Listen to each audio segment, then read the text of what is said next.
This one from Sports Illustrated, 5 biggest positions of need for the Browns this offseason. Number one, we've talked about this, wide receiver. Best way to address it, free agency or trade, they say. They mentioned Cooper is the only one, and that Moore didn't meet expectations. Number two, defensive line.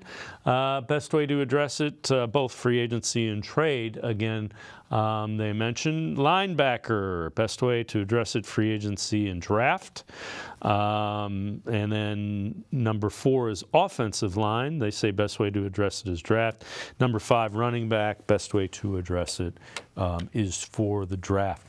The one thing is I'm thinking about this, Jeff, that the Browns haven't been able to really develop wide receivers when they've drafted them, and there's a couple of reasons why.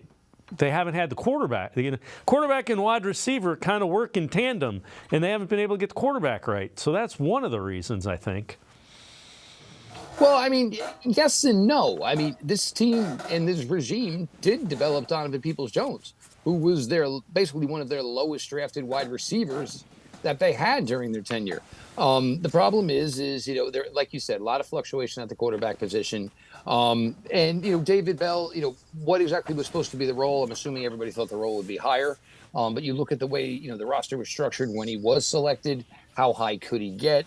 And it's also when you're not, you're going third round, fourth round and bringing these guys in those rounds, the probability and hit rate obviously is going to be lower. Also, they've been drafting in some wide receiver classes that haven't been as good as others, and trying to make it a premium position when the guys don't basically check all the boxes. This class I think does offer the ability where I don't think it's going to take much guesswork, because I'd say probably there's got to be 25, 30 wide receivers in this class right off that look like they are going to probably check a lot of boxes as far as production, as far as athleticism. But yeah, I mean, it's definitely a fair thing to say. But it's also really difficult when in 2021, your starting quarterback, when he was there, was banged up and was playing hindered. In 2022, you played a veteran for half the season. Then you brought in your franchise guy for 6 games. 2023, it was your franchise guy. Then it was your rookie. Then it was obviously PJ Walker. Then it was your franchise guy. Then it was your rookie. Then it was PJ Walker. Then it was Joe Flacco. Then it was, it's really, really tough to, develop relationships. A wide receiver and a quarterback should look at each other and know exactly what they're going to do, as soon as they hit the line of scrimmage. It's really difficult to do that, when the relationships aren't where they need to be. Granted, when Joe Flacco was out there, it was a really, really great thing. But yes, the Browns absolutely need more out of the wide receiver position. Obviously, teams are going to, when teams come to play the Browns next year, or the Browns travel to them, it's all going to be about the opposing defenses trying to take away David Njoku and Amari Cooper. And other guys are going to have to step up. I think hence the changes that have been made within the coaching, which will also lead to some changes within the offense, adding some things, taking some things out. But the Browns, need, minimum to bring in a veteran wide receiver, draft a wide receiver, and it's not going to be about feelings anymore. Best man's going to win, and it's not going to be about what your standing was on the totem pole, any of that.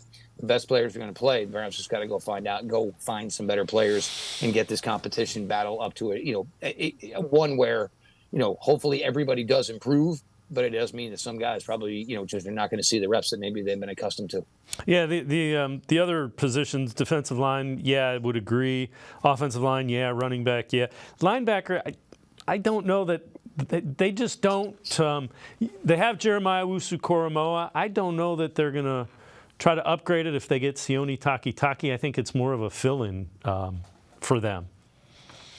I would agree. I mean, you probably look at somebody on day 3, because you also have to keep in mind this team brought in Mohamed Diabate last year, who they seem very, very happy with.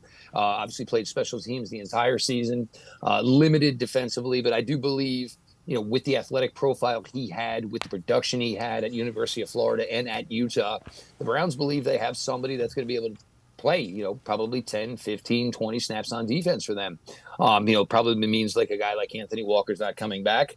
But then you would look to do the same thing this, off season, whether it is in the draft or whether it is, undrafted free agency. You're going to go try to find another linebacker that basically can start in year 1 on special teams, get his feet wet, and go that route. Everybody wants to say Browns don't spend money on their linebackers, and they're about to have to spend money on one of their linebackers.